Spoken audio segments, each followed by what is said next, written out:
περιστατικό. Φίλος Παοξής, άρρωστος Παοξής, ο οποίος χώρισε με την κοπέλα του που αγαπιόταν πάρα πολύ.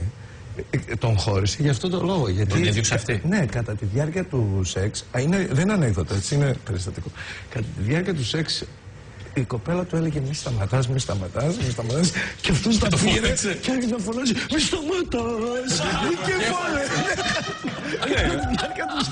φώνε. Είναι γεγονός, παιδιά. Γιατί εσείς δεν το κάνετε αυτό? Ήμαρτο. Υπάρχει ανομαλία στον κόσμο, από ό,τι βλέπω υπάρχει μεγάλη ανομαλία. Απαλαήθηκε η κοπέλα που άκουσε το μη σταματάς δικέφαλε και το πέρασε και το δικέφαλε. Έχω φίλο Παοξή. Πρέπει να του πείτε δικέφαλε. Δικέφαλος καβαλά.